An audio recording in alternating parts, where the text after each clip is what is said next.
തൃക്കണ്ണാപുരത്ത് കരമനയാർ കയ്യേറി മാലിന്യ നിക്ഷേപം എന്ന് പരാതി. സ്വകാര്യ വ്യക്തിയുടെ ഭൂമി കേന്ദ്രീകരിച്ചാണ് മാലിന്യം ഇപ്പോൾ നിക്ഷേപിക്കുന്നതെന്നാണ് പരാതി ഉയർന്നിരിക്കുന്നത്. തിരുവനന്തപുരം നഗരത്തിൽ തൃക്കണ്ണാപുരം ശ്രീകൃഷ്ണ ക്ഷേത്രത്തിന് താഴെയുള്ള ഭൂമിയിലാണ് മാലിന്യ നിക്ഷേപം. കരമനയാറ്റിലും ആറ്റിനോട് ചേർന്നുള്ള ഭൂമിയിലുമായി മാലിന്യം കുമിഞ്ഞുകൂടിയിരിക്കുകയാണ്. കെട്ടിടാവശിഷ്ടങ്ങൾ മുതൽ ഭക്ഷണമാലിന്യവും അപ്പോൾസ്ട്രി മാലിന്യവുമുണ്ട്. തിരുവനന്തപുരം നഗരത്തിലെ പലയിടങ്ങളിലേക്കും വെള്ളമെടുക്കാനുള്ള പമ്പിംഗ് സ്റ്റേഷന് സമീപത്താണ് ഈ വിധം മാലിന്യ നിക്ഷേപം. നേമം മണ്ഡലത്തിലെ പാമാംകോട് കുടിവെള്ള പദ്ധതിക്കായി വെള്ളം ശേഖരിക്കുന്നത് ഇവിടെ നിന്നാണ്. സ്വകാര്യ വ്യക്തി ഭൂമി കയ്യേറിയാണ് മാലിന്യ നിക്ഷേപം നടത്തുന്നതെന്നാണ് ഒരു വിഭാഗത്തിന്റെ പരാതി. തിരുവനന്തപുരം നഗരത്തിലെ മുഴുവൻ മാലിന്യങ്ങളും കോഴി വേസ്റ്റ് അടക്കം കൊണ്ടിട്ട് നികത്തി പ്ലോട്ടിരിച്ചോണ്ടിരിക്കുന്ന സ്ഥലമാണ്.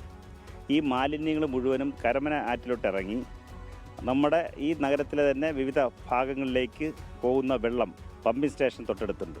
ഇവിടെ നിന്നാണ് ഈ വെള്ളമാണ് പമ്പ് ചെയ്ത് എല്ലാ സ്ഥലത്തും എത്തുന്നത്. തീർച്ചയായിട്ടും ഇതിൻ്റെ ഈ പറഞ്ഞതുപോലെ വളരെ ദുരിതമാണ്. കംപ്ലീറ്റ് വേസ്റ്റാണ്. ഈ വേസ്റ്റ് മുഴുവനും വെള്ളത്തിലേക്കാണ് പോകുന്നത്.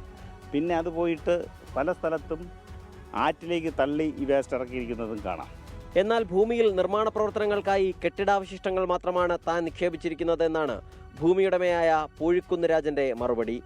മറ്റു മാലിന്യങ്ങൾ ഭൂമിയിൽ നിക്ഷേപിക്കുന്നത് താൻ അറിയാതെയാണെന്നും പരാതി നൽകുമെന്നും ഉടമ പറഞ്ഞു. അനാപത്തായിട്ട് ഇവിടെ കൊണ്ടിറക്കുന്ന സാധനങ്ങളൊന്നും ഞാൻ എൻ്റെ അറിവോടുകൂടി ഇറക്കുന്നതല്ല.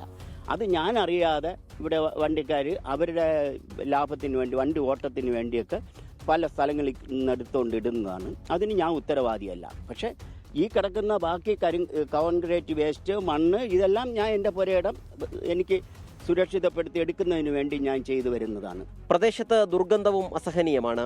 മാലിന്യ നിക്ഷേപം തുടരുന്നത് കരമനയാർ കയ്യേറാനാണെന്ന ആക്ഷേപവുമുണ്ട്. നഗരത്തിന്റെ പലയിടങ്ങളിലും കുടിവെള്ളമായി പോകുന്ന വെള്ളമാണിതെന്ന് ഓർക്കണം. തിരുവനന്തപുരംകാരെ ഗുരുതരമായ ആരോഗ്യ പ്രതിസന്ധിയിലേക്ക് തള്ളിവിടരുതെങ്കിൽ വേഗത്തിൽ ഇടപെടലുണ്ടാവണം.